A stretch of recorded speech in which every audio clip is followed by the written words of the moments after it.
रुको, हमें तुमसे अपने कर्ज की बात करनी है। ये विधवा औरत, आज तेरे पति को मरे हुए पूरे 2 साल हो गए, लेकिन जो कर्जा तेरे पति ने लिया था उसमें से सिर्फ 1 लाख ही निपटाए हैं और बाकी के 2 लाख कौन देगा? मुंशी जी, मैं आपकी पाई पाई लौटा दूंगी, कृपया करके मुझे कुछ दिनों की मोहलत दे दो।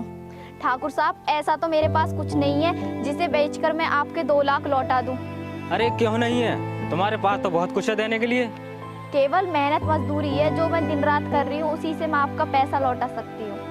अरे विधवा औरत, तेरी अकल क्या घास चरने गई है जो तू 200-250 की मजदूरी करके मेरा 2 लाख निपटा देगी?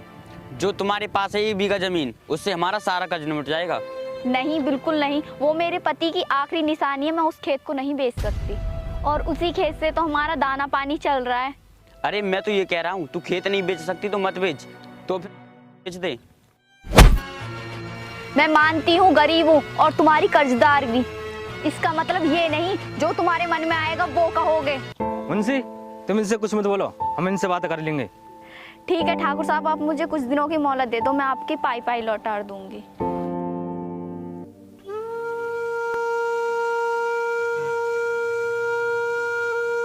बेटा, तुम्हें भूख तो नहीं लग रही? हाँ मम्मी, मुझे बहुत तेज भूख लग रही है। जब मैंने घर में देखा तो खाने के लिए कुछ नहीं था। बेटा तू पढ़, मैं मुंह हाथ धोकर तेरे लिए खाना बनाती हूँ। ठीक है मम्मी।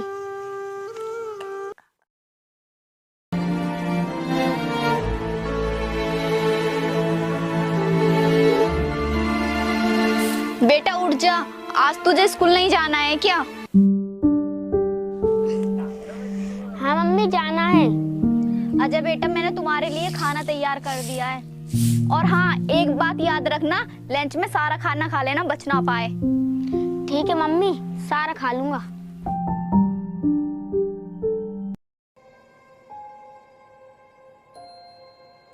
और हाँ बेटा, मन लगाकर पढ़ना, क्योंकि तेरे पिताजी कर्ज के अलावा हम लोगों पर कुछ भी छोड़कर नहीं गए। इसीलिए बोल रही हूँ बेटा, मन लगाकर पढ़ना, क्योंकि बेटा इस वक्त हम पर बहुत गरीबी है और इस वक्त को तुझे ही बदलना है। ठीक है मम्मी, मैं मन लगाकर ही पढ़ूंगा, जिससे कि हम लोगों को पैसे की कमी ना हो और आपको लकड़ी बीननी ना पड़े। मैं बहुत पैसे कमा लूंगा। ठीक है बेटा, अब तुम स्कूल जाओ, स्कूल के लिए लेट हो रहे हो। इस पर हमारा कर्ज 2 लाख है।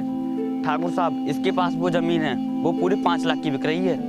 तो मैं कुछ समझा नहीं। ठाकुर साहब, मैं ये कह रहा हूँ, इसे हम 1 या 2 साल की मोहलत और ही दे देते हैं। जब इस पर ज्यादा कर्जा हो जाएगा, फिर ये हमारे पैसे वापस नहीं कर पाएगी और हम इसकी जमीन पर कब्जा कर लेंगे। वाह मुंशी, तेरे अंदर तो बाकी काबिलियत है, मान गया। ठाकुर साहब, ये सब तो मैंने आपसे ही तो सीखा है।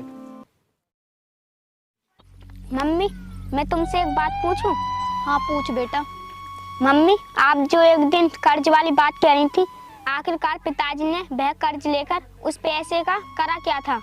बेटा, जहाँ तक मुझे पता है, तेरे पिताजी ना ही तो जुआरी थे और ना ही शराबी। रमेश भाई, पूजा आप ही हैं? जी, मेरा नाम ही पूजा है और मेरे पति का नाम रमेश। देखिए, हम सड़क परिवहन की तरफ से आए हैं। आपकी जमीन जो कच्ची सड़क के किनारे है, वो जमीन आपकी नेशनल हाईवे में आ गई है और उस जमीन का आपको मुआवजे के तौर पर पूरा 15 लाख रुपए मिलेगा। क्या हमारी जमीन नेशनल हाईवे में आ गई है? जी हाँ, आपको बस इन कागजों पर साइन करने हैं, सारा पैसा आपके अकाउंट में पहुंच जाएगा।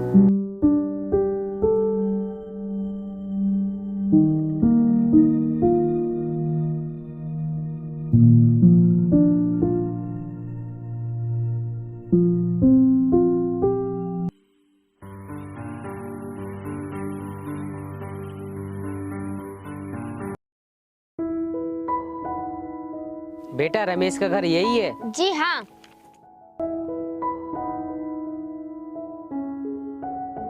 जी, आप कौन हो?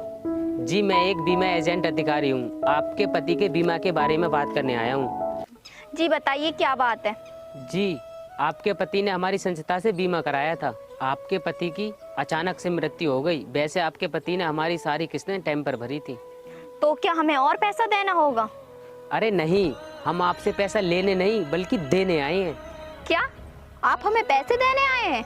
जी हाँ, हम आपके बीमा का पैसा 1 हफ्ते के अंदर आपके घर देने आ जाएंगे। जी, आप यहाँ पर साइन कर दीजिए।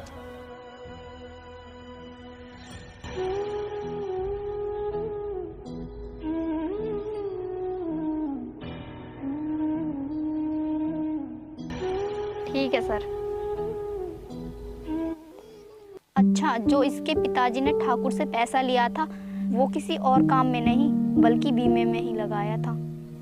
मम्मी क्या अब तो हम करोड़पति बन जाएंगे? हाँ बेटा, अब हम करोड़पति बन जाएंगे। चल, तेरे पिताजी जो जीते जी नहीं कर पाए वो मरने के बाद कर दिया। मुंशी, जरा जाकर देख कौन आया है। ठाकुर साहब, ये तो भाई अपनी कर्जदार विधवा है और उसके पास 4 पहिया की गाड़ी भी है।